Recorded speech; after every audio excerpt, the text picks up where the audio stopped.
Ghana is taking steps to prevent escalation of boundary disputes with its neighbors in Togo, following discoveries that country's boundaries with Togo may be slightly blurred. National Coordinator of the Ghana Boundary Commission, Brigadier General Emmanuel Kotia, is touring the area to engage Ghanaian communities around the boundary with Togo to ensure any issue are settled amicably and that the pillars demarcating ends of the two countries have not been tampered with. Head of our security desk, Gifty Andoapia, has returned from the border with details. Gifty, how would you describe the community engagement?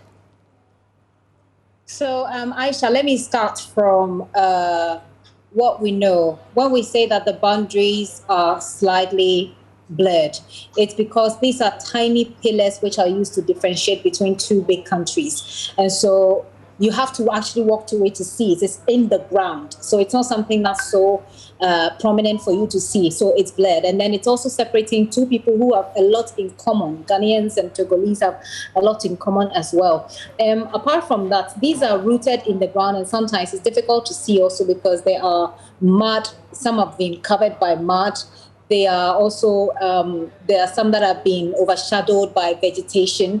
There are some that are just inscriptions that have chipped off, sort of. These dates back to pre- and post-colonial days, so it's a long time, which is what's making the lines blurred. Now, what's important for us to know is that if any of these pillars are removed, it means that it will be very difficult to determine where Ghana's lands end and where Togo's lands begin, or where Togo's lands end and where it begins as far as Ghana is concerned. We actually saw one of the pillars that had been removed. What the men from the commission who have been on the ground the past few days are saying is that they believe it could have been caused by erosion or by natural causes, but they want to investigate to be sure that it wasn't a deliberate attempt by anybody to manipulate our borders or to our boundaries or to manipulate the pillars there. The significance of this exercise, Aisha, is that apart from de-escalating tensions that might rise between the two countries, the people who live along these boundaries, apart from doing that, should there be any minerals found in any of the grounds in these areas, it might become an issue that will end up in courts like it happened with Ghana's boundary issue with Cote d'Ivoire. And that's one of the things that the authority or the commission wants to avoid. Okay, so but one of the reasons this he embarked on this exercise is to actually deal with some of the issues that may create problems. What really are the issues that came up? So he met with Togolese or traditional authorities and met with Ghanaian traditional authorities as well. When he met with the Ghanaian traditional authorities, these are some of the things, the concerns that they raised. They had concerns with the demarcation of the lands, of course, of the area. They live there, so they have lived the troubles of not being clear in your mind which land belongs to you. And they said that they have farmlands that they are Ghanaians, but they have farmlands that stretch into Togo.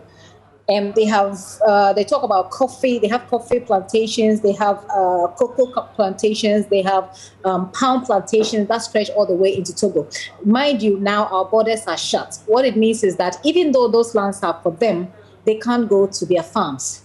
Their children can't go to school, even though here in Ghana, we have allowed people to go back to school. They can't because it's in another man's country and the borders are shut.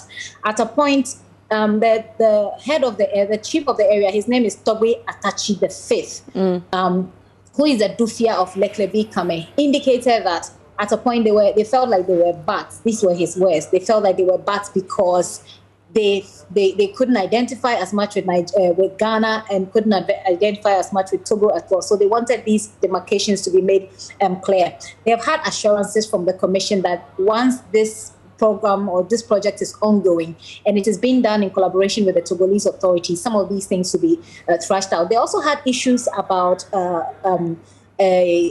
farmlands or lands that they said they released to government that they have not received compensation for. So these are some of the concerns that they raised with the DCE was there as well. So they raised with both the DCE and Brigadier General Kotia himself, who in turn told them that they'll be working together with them on this. But one thing he made clear was that they should not take the law into their own hands. That's what usually happens. So people will have confrontations over the land and over the demarcations, and then it becomes chaotic.